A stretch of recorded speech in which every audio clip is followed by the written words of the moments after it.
നമസ്കാരം, മലയാളി വാർത്തയിലേക്ക് സ്വാഗതം. ഇറാൻ ഇസ്രായേലിലെ നഗരങ്ങളിൽ ക്ലസ്റ്റർ ബോംബുകൾ പ്രയോഗിച്ചു എന്നതടക്കമുള്ള നടുക്കുന്ന വിവരങ്ങളാണ് ഇപ്പോൾ പുറത്തു വരുന്നത്. ഇറാൻ ഇസ്രായേൽ പോരാട്ടം ഇത്തരത്തിൽ ശക്തി പ്രാപിക്കുന്നതിനിടയിലാണ് ഈ രീതിയിലുള്ള, അതായത് ക്ലസ്റ്റർ ബോംബുകൾ അടക്കം പ്രയോഗിക്കുന്നുണ്ട് എന്ന നടുക്കുന്ന വാർത്ത പുറത്തു വരുന്നത്. ഇസ്രായേലി നഗരങ്ങളിൽ പതിച്ചതിൽ ഒന്നിലേറെ ക്ലസ്റ്റർ ബോംബുകൾ ഉണ്ടായിരുന്നുവെന്നാണ് ഇസ്രായേൽ സൈന്യം വ്യക്തമാക്കുന്നത്. ഇസ്രായേൽ ഇറാൻ സംഘർഷം ഇപ്പോൾ ദിവസങ്ങൾ പിന്നിട്ടിരിക്കുന്നു. 8ാം ദിനത്തിൽ എത്തി നിൽക്കുകയാണ്. പോരാട്ടത്തിൽ യാതൊരു അയവുമില്ല.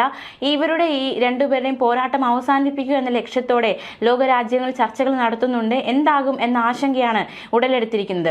ഇസ്രായേലിന്റെ ശക്തമായ വ്യോമ പ്രതിരോധ സംവിധാനം തകർത്ത് ഇറാന്റെ ആക്രമണം, ഈ ഇസ്രായേലിന്റെ വ്യോമ പ്രതിരോധ സംവിധാനത്തെ വരെ തകർത്തുകൊണ്ടുള്ള ആക്രമണമാണ് നടത്തിയിരിക്കുന്നത്.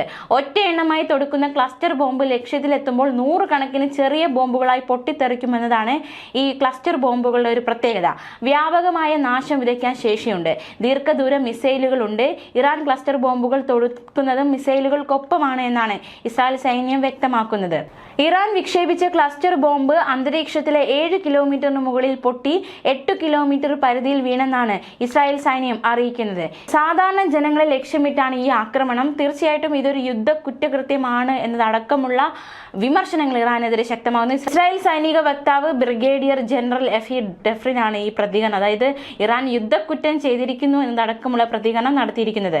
മധ്യ ഇസ്രായേലി പട്ടണമായ അസോറിലെ ഒരു വീട്ടിൽ പതിച്ച ബോംബ് നാശനഷ്ടങ്ങൾ ഉണ്ടാക്കിയെന്നും റിപ്പോർട്ടുകൾ പുറത്തു വരുന്നുണ്ട്. എന്തായാലും ആളപായമൊന്നും ഇതുവരെ റിപ്പോർട്ട് ചെയ്തിട്ടില്ല.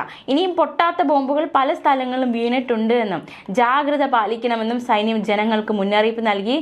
ഈ ഒരു വിവരങ്ങളിൽ നമുക്ക് മനസ്സിലാക്കാൻ സാധിക്കും ഏതൊരു സാഹചര്യത്തിൽ കൂടിയാണ് ആ ജനത കടന്നു പോയിക്കൊണ്ടിരിക്കുന്നത്. അതായത് എപ്പോൾ വേണമെങ്കിലും പൊട്ടാൻ പാകത്തിലുള്ള ബോംബുകൾ ചുറ്റി നിൽക്കുന്നു, മിസൈലുകൾ പതിക്കുന്നു, ഇത്തരത്തിലുള്ള നൂതനമായിട്ടുള്ള ആയുധങ്ങൾ ഇസ്രായേലിനെതിരെ ഇറാൻ എടുക്കുന്നു. ഇതൊക്കെ വളരെ രീതിയിലുള്ള ആശങ്കയാണ് സൃഷ്ടിക്കുന്നത്. നേരത്തെ ക്ലസ്റ്റർ ബോംബുകളുടെ നിരോധനം ലോകരാജ്യങ്ങൾ ആവശ്യപ്പെട്ടിരുന്നു. കരാറിൽ ഒപ്പുവയ്ക്കാൻ ഇസ്രായേൽ വിസമ്മതിച്ചു. അന്ന് ഇറാനും കരാറിനെ എതിർത്തതാണ്. 2023 അമേരിക്ക റഷ്യക്കെതിരായ യുദ്ധത്തിൽ യുക്രൈന് ക്ലസ്റ്റർ ബോംബുകൾ നൽകി. റഷ്യൻ സൈന്യം തിരിച്ചും ക്ലസ്റ്റർ ബോംബുകൾ ഉപയോഗിച്ചു എന്ന് യുക്രൈൻ ആരോപിച്ചിരുന്നു. എന്തായാലും ഈ ക്ലസ്റ്റർ ബോംബുകൾ ഇപ്പോൾ ഇറാൻ ഇസ്രായേൽ യുദ്ധത്തിൽ ഉപയോഗിക്കപ്പെടുന്നുണ്ട് എന്നാണ് ഇസ്രായേൽ സൈന്യം വ്യക്തമാക്കുന്നത്. എന്തായാലും ഇസ്രായേൽ ആയുധപ്പുര തുറക്കുമോ, മറ്റ് നൂതന ആയുധങ്ങൾ ഇറാനെതിരെ ഇസ്രായേൽ പ്രയോഗിക്കുമോ എന്നതടക്കമുള്ള ചോദ്യങ്ങൾ ഈ ഒരു സാഹചര്യത്തിൽ ശക്തമാകുന്നുണ്ട്. അതേസമയം സൈബർ ആക്രമണവും വ്യാപകമാണ്. ഇറാൻ ഇസ്രായേൽ വ്യോമ സംഘർഷം ശക്തി പ്രാപിക്കുന്നതിനിടെയാണ് സൈബർ ആക്രമണവും ഇപ്പോൾ മൂർച്ഛിക്കുന്നത്. ഇസ്രായേലിലെ സ്ഥിതിഗതികൾ ചോർത്താൻ വീടുകളിലെ നിരീക്ഷണ ക്യാമറകൾ ഇറാൻ ചോർത്തുന്നതായി റിപ്പോർട്ടുകൾ പുറത്തു വരികയാണ്. ഇസ്രായേലിലെ സൈനിക മുന്നേറ്റം അറിയാനും ഇറാൻ അയക്കുന്ന മിസൈലുകൾ ഉണ്ടാക്കുന്ന നാശനഷ്ടം വിലയിരുത്താനും ആക്രമണങ്ങളുടെ കൃത്യത ഉറപ്പാക്കുക എന്നീ ലക്ഷ്യങ്ങളോടെയാണ് ഇറാൻ പിന്തുണയുള്ള സൈബർ ഗ്രൂപ്പുകൾ ക്യാമറകൾ ഹാക്ക് ചെയ്യുന്നത് എന്ന ആരോപണം ഇപ്പോൾ ശക്തമായി ഉയരുന്നുണ്ട്. എന്തായാലും ഏതൊക്കെ രീതിയിലാണ് ഇറാനെ ആക്രമിക്കുക, അല്ലെങ്കിൽ ആ രീതിയെല്ലാം സാധ്യമായ എല്ലാ രീതികളും അവലംബിക്കുന്നുണ്ട് എന്ന് തന്നെയാണ് നമുക്ക് മനസ്സിലാക്കാൻ സാധിക്കുന്നത്. ഇറാനും അതുപോലെ തന്നെ സാധ്യമായുള്ള എല്ലാ രീതികളും അവലംബിക്കുന്നുണ്ട് ഇസ്രായേലിനെതിരെ ഈ ഒരു പോരാട്ടം നടക്കുന്നതിനിടയിൽ. സൈബർ ആക്രമണം, മറ്റു രീതിയിലുള്ള ആക്രമണം, പുതിയ ആയുധങ്ങൾ പുറത്തെടുത്തുള്ള ആക്രമണം, മാത്രമല്ല ഇസ്രായേലിന്റെ പ്രതിരോധ സംവിധാനത്തെ തകർത്തുകൊണ്ടുള്ള ആക്രമണം, അയൺ ഡോമിനെ പോലും നിഷ്പ്രഭമാക്കിക്കൊണ്ടുള്ള ആക്രമണം, ഇങ്ങനെ ശക്തമായി കൊണ്ടിരിക്കുകയാണ് ഇരു കൂട്ടർ തമ്മിലുള്ള ഈ ഒരു വലിയ രീതിയിലുള്ള യുദ്ധം. വീടുകളിലെ നിരീക്ഷണ ക്യാമറകൾ ഓഫ് ചെയ്യുകയോ അവയുടെ പാസ്വേഡ് മാറ്റുകയോ വേണമെന്ന് ഇസ്രായേൽ പൗരന്മാർക്ക് മുന്നറിയിപ്പ് നൽകിയിരിക്കുകയാണ്. ഇസ്രായേലിൽ എന്താണ് സംഭവിക്കുന്നതെന്ന് മനസ്സിലാക്കുക, എവിടെയൊക്കെയാണ് മിസൈലുകൾ പതിക്കുന്നതെന്ന് അറിയുക, ആക്രമണ കൃത്യത ഉറപ്പാക്കുക. 2-3 ദിവസങ്ങളായി ഇറാനികൾ ഈ ഒരു ലക്ഷ്യത്തോടെ, അതായത് ഈ ലക്ഷ്യങ്ങളോടെ ഇറാനികൾ നുഴഞ്ഞുകയറ്റം നടത്തുന്നുണ്ട് എന്നും ഇസ്രായേൽ കണ്ടുപിടിച്ചിരിക്കുന്നു. ഇസ്രായേൽ ദേശീയ സൈബർ ഡയറക്ടറേറ്റിന്റെ ഡെപ്യൂട്ടി ഡയറക്ടർ ജനറൽ ആയിരുന്ന റഫേൽ ഫ്രാൻകോയാണ് ഇതുമായി ബന്ധപ്പെട്ട് വിവരങ്ങൾ, മുന്നറിയിപ്പ് ജനങ്ങൾക്ക് നൽകിയിരിക്കുന്നത്. ഇസ്രായേൽ വീടുകളിലെ സുരക്ഷാ ക്യാമറകൾ ഇറാൻ ഹാക്കർമാർ ചോർത്തുന്നതായുള്ള സംശയം ശക്തിപ്പെടുന്നുണ്ട്. ഇന്റർനെറ്റുമായി ബന്ധിപ്പിച്ചിരിക്കുന്ന ക്യാമറകളാണ് ഹാക്ക് ചെയ്യപ്പെടുന്നതെന്ന് ഇസ്രായേൽ സൈബർ ഡയറക്ടറേറ്റ് വക്താവും അറിയിച്ചു. എന്തായാലും സൈബർ ആക്രമണവും കൂടി ഈ ഒരു സൈഡിൽ കൂടി ശക്തി പ്രാപിക്കുന്നുണ്ട് എന്നാണ് മനസ്സിലാക്കാൻ സാധിക്കുന്നത്.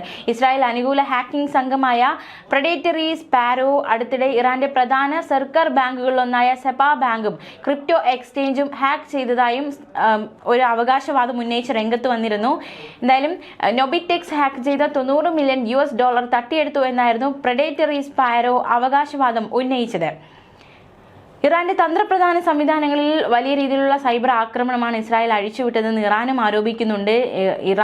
ഇസ്രായേലും ഇറാനെതിരെ സൈബർ ആക്രമണ ആരോപണം ഉന്നയിക്കുന്നുണ്ട്.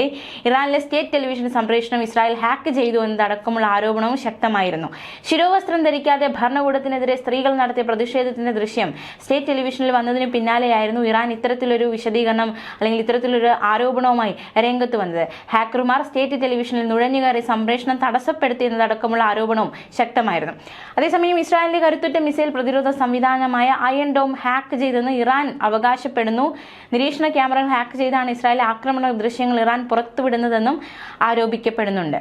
അതേസമയം ഇസ്രായേൽ ഇറാൻ സംഘർഷം തുടരുന്ന സാഹചര്യത്തിൽ ഇറാനുമായി ബ്രിട്ടൻ, ഫ്രാൻസ്, ജർമ്മനി എന്നീ രാജ്യങ്ങളിൽ നിന്നുള്ള നേതാക്കൾ ഇന്ന് ചർച്ച നടത്തുകയാണ്. ചർച്ച നടത്തി ഇരു കൂട്ടരെയും സമാധാനത്തിന്റെ വക്കിലേക്ക് കൊണ്ടുവരിക എന്ന ലക്ഷ്യത്തിലാണ് നേതാക്കന്മാർ ആയിരിക്കുന്നത്. സംഘർഷം ലഘൂകരിക്കാനുള്ള ശ്രമങ്ങളോടനുബന്ധിച്ച് ജനീവയിൽ വെച്ചാണ് ചർച്ച നടക്കുക. ഇസ്രായേലിനൊപ്പം ഇറാനെതിരായ ആക്രമണത്തിൽ പങ്കുചേരുന്ന കാര്യത്തിൽ തീരുമാനമെടുക്കാൻ 2 ആഴ്ച ആവശ്യമായി വരുമെന്ന അമേരിക്കയുടെ നിലപാട്. ആ നിലപാടിന് പിന്നാലെയാണ് പശ്ചിമേഷ്യയിലെ സാഹചര്യത്തിൽ അയവ് വരുത്താൻ യൂറോപ്യൻ രാജ്യങ്ങൾ ശ്രമം നടത്തുന്നത്.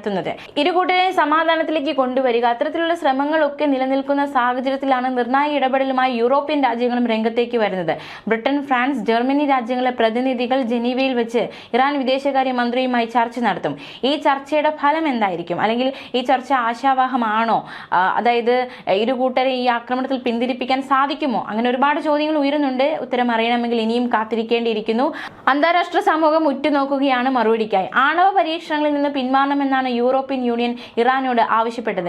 ഇക്കാര്യത്തിൽ ഇറാൻ എന്ത് തീരുമാനം എടുക്കുമെന്ന കാര്യവും ഏറെ നിർണായകമായി മാറുന്നുണ്ട്. ആക്രമണത്തിൽ ഇസ്രായേലിനൊപ്പം ചേരുന്ന കാര്യത്തിൽ തീരുമാനം വൈകിപ്പിച്ച അമേരിക്ക തന്ത്രപരമായ നീക്കങ്ങൾ നടത്തുന്നു എന്ന റിപ്പോർട്ടുകളും പുറത്തു വരുന്നുണ്ട്. അമേരിക്കൻ പ്രതിനിധികൾ ഇറാനുമായി പലതവണ അനൌദ്യോഗിക ചർച്ചകൾ നടത്തി. എന്നാൽ നേരിട്ടിടപെടാൻ രാജ്യങ്ങൾ തയ്യാറാകുന്നില്ല എന്നതാണ് ഏറ്റവും ശ്രദ്ധേയം. അതേസമയം കഴിഞ്ഞ ദിവസം ഇസ്രായേൽ പ്രധാനമന്ത്രി ബെഞ്ചമിൻ നെതന്യാഹുവിന്റെ ഒരു പ്രസ്താവന, ഇറാനുമായുള്ള യുദ്ധത്തിൽ ഒറ്റയ്ക്ക് ജയിക്കാൻ സാധിക്കുമെന്നാണ് ഇസ്രായേൽ പ്രധാനമന്ത്രി ബെഞ്ചമിൻ നെതന്യാഹു കഴിഞ്ഞ ദിവസം ഉറക്കെ പ്രഖ്യാപിച്ചത്. സംഘർഷത്തിൽ അമേരിക്ക ഇടപെട്ടാൽ സ്ഥിതി ഗുരുതരമാകുമെന്ന് ഇറാന് മുന്നറിയിപ്പ് നൽകിയിട്ടുണ്ട്. അമേരിക്കയാകട്ടെ ഇസ്രായേലിനെ സപ്പോർട്ട് ചെയ്യാൻ, അല്ലെങ്കിൽ സൈനികപരമായിട്ട് സപ്പോർട്ട് ചെയ്യാം, പിന്തുണയ്ക്കാം എന്നൊരു നിലപാടിലാണ്, എന്നൊരു ചായ്വിലാണ് അമേരിക്ക ആയിരിക്കുന്നത്.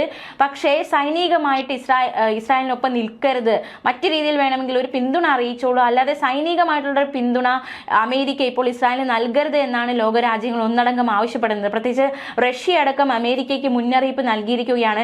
സൈനികമായ ഒരു പിന്തുണ ഇസ്രായേലിന് നൽകാൻ തയ്യാറാകരുത് എന്ന മുന്നറിയിപ്പാണ് റഷ്യ അടക്കം ഇപ്പോൾ അമേരിക്കയ്ക്ക് നൽകിയിരിക്കുന്നത്.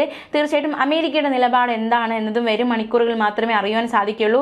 കഴിഞ്ഞ ദിവസങ്ങളൊക്കെ അമേരിക്കൻ പ്രസിഡന്റ് ഡൊണാൾഡ് ട്രംപ് ഉറക്കെ പ്രഖ്യാപിച്ചത് ഇറാനൊരു അവസരം കൂടി കൊടുത്തിരിക്കുകയാണ്, അമേരിക്ക ഒരു അവസരം നൽകിയിരിക്കുകയാണ്. ഈ ആണവായുധങ്ങൾ നിർമ്മിക്കുന്ന കാര്യത്തിൽ ഇറാനൊരു അവസാന അവസരം, ഇനിയും നന്നാകുമോ എന്ന രീതിയിലുള്ള ഒരു അവസരം കൊടുത്തിരിക്കുകയാണ് എന്നതടക്കമുള്ള പ്രഖ്യാപനമാണ് എന്ന ഒരു പ്രസ്താവനയാണ് അമേരിക്കൻ പ്രസിഡന്റ് ഡൊണാൾഡ് ട്രംപ് നടത്തിയിരിക്കുന്നത്. അപ്പോൾ അമേരിക്ക ഇസ്രായേലിനൊപ്പം ചേർന്നാൽ തീർത്തും ഇറാന്റെ കാര്യത്തിൽ അത് വലിയ രീതിയിലുള്ള ഒരു ആശങ്ക, അല്ലെങ്കിൽ ഈ ഒരു ഇപ്പോൾ ഇസ്രായേലും അമേരിക്കയും ഒറ്റക്കെട്ടായി നിന്ന് ഇറാനെതിരെ പോരാടിയാൽ തീർച്ചയായിട്ടും മറ്റ് സഖ്യകക്ഷികൾ, അതായത് ഇറാന് സപ്പോർട്ട് ചെയ്യുന്ന രാജ്യങ്ങളും ഇറാനൊപ്പം അണിചേരും എന്ന കാര്യത്തിൽ സംശയമില്ല. അങ്ങനെയെങ്കിൽ ഇത് വലിയൊരു യുദ്ധത്തിലേക്ക് നയിക്കപ്പെടും, വഴിമാറും എന്ന കാര്യത്തിലും സംശയമില്ല. എന്തായാലും ഇതൊരു നല്ല രീതിയിൽ തന്നെ, അല്ലെങ്കിൽ ഒരു വഷളാകാതെ വേഗം തന്നെ ഇത് അവസാനിപ്പിക്കാൻ കഴിയട്ടെ എന്നാണ് ലോകം ഒന്നടങ്കം ആഗ്രഹിക്കുന്നത്. കാരണം 2 ശക്തികൾ തമ്മിൽ ഏറ്റുമുട്ടുമ്പോൾ അതിന്റെ പ്രത്യാഘാതങ്ങൾ മറ്റു രാജ്യങ്ങളും കൂടി നേരിടുന്നുണ്ട്. അപ്പോൾ വലിയ രീതിയിലെ ലേക്ക് കടക്കാതിരിക്കാൻ അന്താരാഷ്ട്ര സമൂഹം ഒന്നടങ്കം ആഗ്രഹിക്കുന്നുണ്ട്, ഉറ്റുനോക്കുന്നുണ്ട്. എന്താകുമെന്ന് വരും ദിവസങ്ങളിൽ മാത്രമേ അറിയാൻ സാധിക്കുകയുള്ളൂ. News desk.